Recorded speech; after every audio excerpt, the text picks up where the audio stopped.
ये वाला चालू कर लिया। यारो मेरे को तुम वो करो। जवाहर जय बिरसा। साथियों, हम 2 दिन से भोपाल में हैं और कहना नहीं चाहिए पर कहना पड़ता है, बोलना पड़ता है, ताकि हम अगर आप तक शेयर नहीं करेंगे तो आपको कैसे पता चलेगा हम लोग क्यों इतने बुरे हैं, क्यों लोगों को हम इतने वो चुभते हैं। क्योंकि हम सच्चाई पे चलते हैं, हम आपको सच्चाई बताते हैं। एक्चुअली हमने 2 दिन से हम यहाँ पर सामाजिक काम के लिए एक सामाजिक योद्धा जो जल जंगल जमीन के लिए लड़ता है, जो कभी पीछे नहीं हटता है, उस योद्धा को इस तथाकथित सरकार ने 2 महीने से 2-2.5 महीने से जेल की सलाखों में डाल रखा है। उसके लिए हम याद आए थे, यहाँ पर आए थे। तो यहाँ पर हमने हमारे क्षेत्र के 4 जिला पंचायतों को हमने 4-10 बार फ़ोन लगाया कि हम यहाँ पर हैं, हमारा कुछ सहयोग करें। एक ने भी फ़ोन रिसीव नहीं किया। उसमें से एक हमारे जिला पंचायत सदस्य भी जेल में है, उसके लिए भी हमने उनको बोला, उसका एक भी उन्होंने हमको सहायता नहीं करी, एक भी फ़ोन नहीं उठाया। और जहाँ तक कि विधायक महोदय थे भोपाल में थे, तब जाके भी उन्होंने फ़ोन नहीं उठाया। एक फर्जी नंबर दे दिए और वो उस नंबर पर भी हमने फ़ोन लगाया, अभी तक फ़ोन लगा रहे, फ़ोन बंद है। और आप बोलते हो तुम विरोध क्यों करते हो? इसलिए हम विरोध करते हैं क्योंकि अगर तुमको हमने सामाजिक के लिए बनाया, समाज के काम के लिए बनाए हैं, जो समाज में जो लड़ रहे हैं उन युवाओं के लिए हमने आपको बनाए हैं, कभी उनके ऊपर कोई विपदा आए तो आप उनका सहयोग करें। तो तुम क्या कर रहे हो? समाज करके लोगों को गुमराह करके तुम राजनीति पेल रहे हो। और राजस्थान वालों से भी मैं कहना चाहता हूँ कि एक योद्धा है वो विलेज भाई खर्राड़ी, जिसके बारे में आपका एक का भी मुँह नहीं खुला। क्यों नहीं खुला? क्या आपको डर लगता है क्या कि कहीं फंस जाएंगे? इस प्रकार के आपको डर लगता है क्या? क्यों नहीं खुलता है मुँह? अगर आपको नेता बनते वक्त तो आपने बहुत बड़ी लंबी फेंकी थी, बहुत बड़ी फेंकी थी, हम समाज के लिए कर देंगे, वो कर देंगे। कौन सा जमीन का टुकड़ा बचाया तुमने? राजस्थान वाला बताओ ना, तुमने कौन सा जमीन का टुकड़ा बचा लिया? तुमने 5 विधायक बना लिए, सांसद बना, लेकिन जमीन का टुकड़ा कौन सा बचाया? पावर प्लांट में आदिवासियों को नंगा करके मारा गया, माँ बहनों को नंगा करके मारा गया, तब तुम कहाँ गए थे? माही डैम बना, उसमें आदिवासी आज दर भटक रहा है, उनकी सगाइयाँ नहीं हो रही, उनके बच्चों की शादियाँ नहीं हो पा रही, क्योंकि उनका मूल अस्तित्व खत्म हो गया। वो जहाँ के मूल निवासी थे वहाँ से खत्म हो गया, उनको वहाँ से उजाड़ दिया। आज दर भटक रहे, उनकी हालत जाके पूछो। तो पावर प्लांट में जो आदिवासी मरेंगे उनके क्या हालत होगी वो देखो आप। जब बात करते हो बोलते हैं कि उन्होंने मुआवजा ले लिया, वो ले लिया, फना ले लिया, ढिंकल लिया। तुम नेता लोग फिर क्या कर रहे हो? क्यों बने हो नेता तुम? कि तुम्हारे बस तुम्हारा काम करने के लिए। आज तक तुमने किया क्या बताओ ना? जो दूसरी राजनीतिक पार्टियां करती है वो आप कर रहे हो, जो वर्षों से बीजेपी कांग्रेस करती है वो आप कर रहे हो। आप भी पार्टियां बना रहे हो, बड़े बड़े कार्यालय खोलोगे, बड़े बड़े ये वो करोगे, लेकिन समाज के उत्थान के लिए क्या करा? तो शिक्षा के क्षेत्र में आपने क्या किया? स्वास्थ्य के क्षेत्र में क्या किया? किस अस्पताल को आपने सुधार दिया? किस स्कूल को, किस शिक्षा क्षेत्र को सुधार दिया आपने? आपके शिक्षा क्षेत्र का रिजल्ट देखते हैं, अभी सेलाना का क्या रिजल्ट आता है? पिछली बार का रिजल्ट तो देखा था, अभी सेलाना का देखते हैं रिजल्ट। आपके राजस्थान वालों का रिजल्ट देखते हैं क्या होता है, युवाओं का क्या रिजल्ट आता है, छोरों का 10वीं बार रिजल्ट क्या आता है देखते हैं। कौन सा राजनीति, कौन सा तुम सामाजिक काम कर रहे हो यार? औरों की तरह तुम भी काम करो और ऊपर से उनको बोलते हो कि तुम राजनीतिक हो, तुम सामाजिक नहीं हो।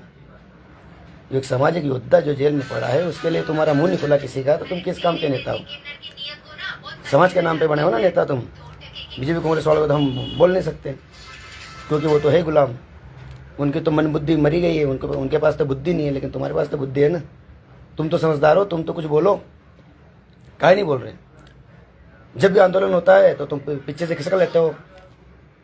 कमलेश जी के लिए विलेश भाई खराड़ी इतने आए, जब उनको डॉक्टर ने गालियाँ दी तब जाके पूरा संगठन खड़ा हुआ, तब जाके हम लोग सब सारे आए, सब रहे। और तुम्हारे नेता तो पीछे से गली से भाग गए थे वो। और कौन अरेस्ट हुए उस समय भी? किसने साथ दिया? और तुम जैसे बोलते हो ना विधायक बन गए, सांसद बन गए, तुम विधायक सांसद नहीं बने, तुम्हारे पीछे हमारे जैसे युवाओं की जीवन की कुर्बानी है। हमारे जैसे युवाओं ने अपने फ्यूचर को दाव पे रखा है, हर युवा का योगदान है उसमें, इसलिए तुम विधायक सांसद बन पाए हो। उन्होंने एक सामाजिक मूवमेंट के लिए वो आए थे मैदान में, तुमको सिर्फ विधायक सांसद बनाने के नहीं आए थे। वो जयस खड़ा हुआ था, जयस आदिवासियों के हो रहे अत्याचार, जल जंगल जमीन को उजाड़ा जा रहा था, इसलिए हर युवा के दिल में एक चिंगारी जगी और वो आए और वो लड़े। तो तुमको नेता विधायक सांसद बनाने के लिए नहीं आए थे वो तो तुमने उनको गुमराह करके उल्टा कर दिया। और तब जाके युवा ने बोला चलो ठीक है, एक काम करते राजनीति में इनको बेचते हैं, और तुम आज भी गुलामी करते हो। हीरालाल अलावा जयस रक्षक, जयस खड़ा करा और इतना लड़े जयस के लिए, इतने आंदोलन हुए, इतने युवाओं ने ये FIR झेली, और कल जाके कांग्रेस की गोद में जाके बैठ गया, विधायक बन गया, दूसरी बार फिर विधायक बन गया। और अभी जाके बहुत बड़े ज्ञान बांटते हैं। कल मिले थे हमको, बोलते हैं नहीं ऐसे नहीं लड़ सकते अपन, आंदोलन में मैं जाना बंद कर दिया। वो विधायक बोला खुद, हमने भी बड़े बड़े आंदोलन में जाना बंद कर दिया, क्योंकि वहाँ पर उग्र हो जाते हैं लोग। अरे तुम उसी आंदोलन के जरिए तुम विधायक बने हो, आज तुम उसको बोल रहे हो। तुम डरते हो, तुम इसलिए डरते हो कि हम विधायक बन गए, अगर कुछ हुआ तो हमारे ऊपर FIR हो जाएगी। आज तो आदिवासियों को घसीट घसीट के मार गए तो भी तुम नहीं बोलोगे, उनकी जमीन छीनी जाएगी तो भी तुम नहीं बोलोगे। हो रहा ना, पावर प्लांट में मारा गया आदिवासियों को, अपनी माई बहन को मारा गया, तब भी वो सांसद और ये विधायक चुप थे, क्योंकि नहीं बोल पा रहे ना। वो क्यों बोलेंगे, उनको फटती है। अब सांसद बन गए और फिर लट्ठे मार के अंदर कर देंगे तो क्या करेंगे? विधायक बन गए, लट्ठे मारेंगे, अंदर कर देंगे, क्या बन गए विधायक सांसद? ऐश करो, जियो और बड़े बड़े मंचों से भाषण दो। हम आदिवासियों के लिए लड़ रहे हैं, हम आदिवासियों के जल जंगल जमीन के लिए लड़। कौन सा जंगल बचा लिया बे? कौन सी जमीन बचाई तुमने अभी तक? कोई बताओ। रतलाम ग्रामीण उजड़ रहा है। रतलाम ग्रामीण में भी हमने भी FIR खाई, हम भी जेल गए और अभी आज भी तारीखें तोड़ रहे हैं। क्यों? क्योंकि हमारे लोग उजड़ रहे थे, वो दर्द था हमको इसलिए। और तुमको विधायक सांसद बना दिए, तुम मस्त एंजॉय कर रहे हो और हर जगह कार्यक्रम में आते हो, लंबी लंबी फेंक के गाड़ी लेके भाग जाते हो। धरातल पे क्या क्या बताओ ना। अभी विधायक सत्र चल रहा है, अभी वहीं पे लंबी लंबी फेंकेंगे विधानसभा में, लेकिन धरातल पे क्या क्या ये बताओ। धरातल पे तुम्हारे एक दो काम हो नहीं पा रहे। और जो युवा लड़ रहे हैं उनको भी तुम बोलते हो ये तो उग्र हो जाते हैं, ये फलाना ढिंका घुसड़ा। यहाँ दर्द होता है, माई माटी के जिसको फिक्र है ना, उसको यहाँ दर्द है, इसलिए लड़ते हैं।